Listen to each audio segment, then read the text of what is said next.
नमस्कार दोस्तों, आपका स्वागत है इस खास रिपोर्ट में। आज हम बात करेंगे उत्तर प्रदेश की राजनीति के उस घटनाक्रम की जिसने प्रदेश की सत्ता और विपक्ष दोनों के भीतर हलचल मचा दी है। 3 विधायक सपा से बाहर कर दिए पर विधायक की कुर्सी बची रह गई। क्या है इसकी असली वजह और क्या इस घटना से 2027 का चुनाव प्रभावित होगा? चलिए विस्तार से समझते हैं आखिर मामला क्या है। समाजवादी पार्टी के 3 विधायक मनोज पांडे, अभय सिंह और राकेश प्रताप सिंह, इन सभी पर आरोप है कि इन्होंने हाल ही में विधान परिषद चुनाव के दौरान बीजेपी के पक्ष में क्रॉस वोटिंग की। अब आप पूछेंगे क्रॉस वोटिंग क्या होती है? क्रॉस वोटिंग का मतलब है कि कोई विधायक या सांसद अपनी पार्टी की आधिकारिक लाइन से हटकर किसी दूसरी पार्टी के प्रत्याशी को वोट दे। यह सीधा पार्टी विरोधी गतिविधि मानी जाती है।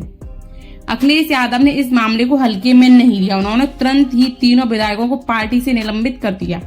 यानी अब ये समाजवादी पार्टी के सदस्य नहीं हैं। उनकी प्राथमिक सदस्यता रद्द कर दी गई है।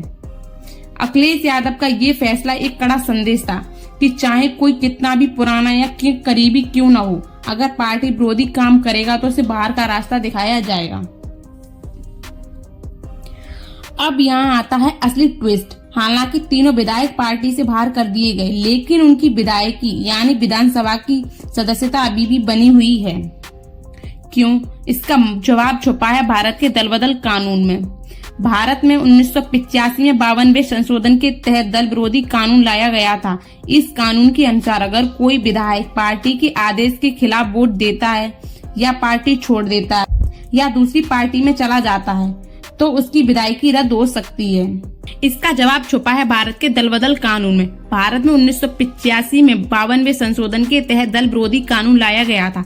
इस कानून के अनुसार अगर कोई विधायक पार्टी के आदेश के खिलाफ वोट देता है या पार्टी छोड़ देता है या दूसरी पार्टी में चला जाता है तो उसकी विधायकी रद्द हो सकती है। लेकिन एक बात और, यह फैसला विधानसभा अध्यक्ष ही लेते हैं। कोई विधायक तब तक पद पर बना रह सकता है जब तक विधानसभा अध्यक्ष उसे अयोग्य घोषित नहीं करते।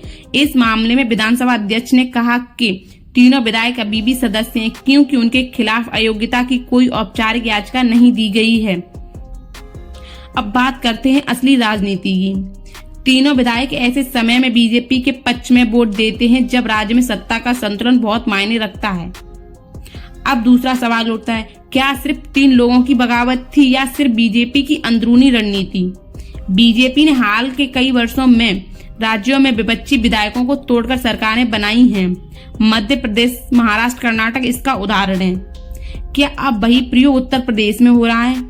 अखिलेश यादव के लिए घटना बहुत बड़ा झटका है। मनोज पांडे जैसा नेता जो अखिलेश के करीबी माने जाते थे वो पार्टी विरोधी गतिविधि करेंगे, ये बताता है कि सपा के भीतर सब कुछ ठीक नहीं है।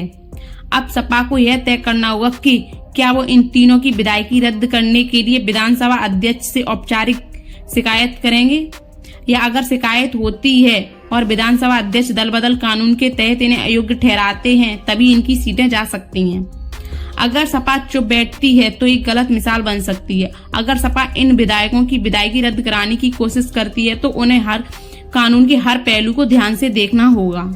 और अगर ये विधायक बीजेपी में शामिल हो जाते हैं तो इससे बीजेपी को न सिर्फ संख्या में बढ़त मिलेगी बल्कि सपा की छवि को भी नुकसान होगा।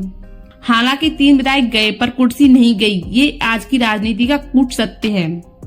कानून की प्रक्रिया इतनी जटिल है कि पार्टी विरोधी काम करने वालों पर भी तुरंत कार्रवाई नहीं हो पाती। अखिलेश यादव के लिए घटना एक चेतावनी है कि पार्टी में अनुशासन बनाए रखना बेहद जरूरी है। वहीं बीजेपी के लिए यह एक मौका है कि वह अब बच्ची खेमे में सेंध लगाकर अपनी पकड़ और मजबूत करें। तो दोस्तों, इस पूरे घटनाक्रम से हमें यह सीखने को मिलता है कि राजनीति सिर्फ भाषण या घोषणाओं से नहीं चलती बल्कि हर कदम पर रणनीति, कानून और अनुशासन की जरूरत होती है। अगर आप चाहते हैं कि जनता जागरूक हो और नेताओं की जवाबदेही तय हो तो इस जानकारी को जरूर लोगों तक पहुंचाएं। वीडियो पसंद आए तो लाइक करें, शेयर करें और चैनल को सब्सक्राइब करना ना भूलें। जय हिंद।